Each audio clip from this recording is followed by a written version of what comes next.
দেশের মধ্যাঞ্চলে অবস্থিত ঢাকা বিভাগের বৃহত্তম জেলা কিশোরগঞ্জ। মধ্যযুগে বাংলার প্রথম মহিলা কবি চন্দ্রাবতী, অস্কার বিজয়ী প্রখ্যাত চলচ্চিত্রকার সত্যজিৎ রায়, ছড়াকার সুকুমার রায়, বীর ঈশা খাঁ সহ বরেণ্য ব্যক্তিদের স্মৃতি বিজড়িত প্রাচীন এই জনপদ।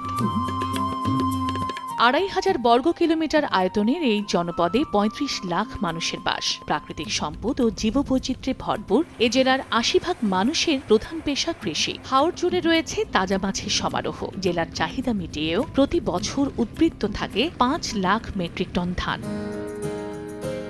হাওরের কৃষি, মৎস্য আর পর্যটন শিল্প হতে পারত অর্থনীতির চালিকা শক্তি, কিন্তু বঞ্চনা, অবহেলা আর অপূর্ণতাই যেন হাওরবাসীর নিয়তি।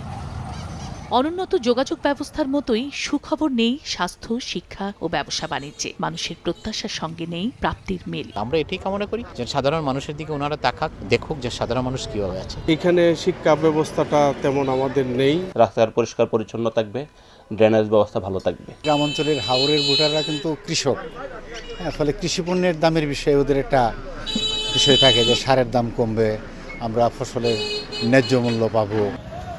কর্মসংস্থানের জন্য এখানে আজও গড়ে ওঠেনি কোনো শিল্প কারখানা, এমনকি বন্ধ করে দেয়া হয়েছে ২টি শিল্প প্রতিষ্ঠানও। দীর্ঘ সময়েও গড়ে ওঠেনি কৃষিভিত্তিক কোনো শিল্প।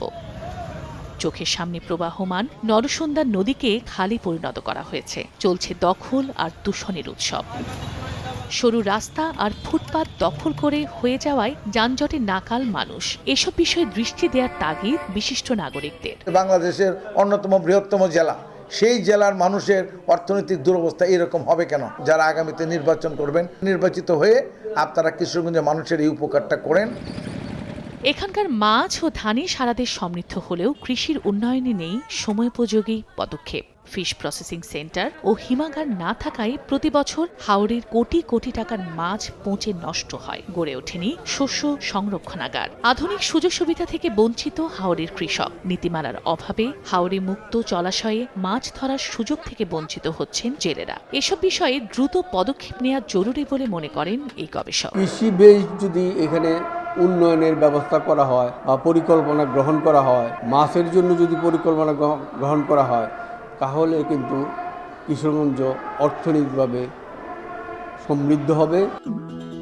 ১৩টি উপজেলা নিয়ে গঠিত কিশোরগঞ্জের ৬টি নির্বাচনী এলাকায় ভোটার ২৭ লাখ।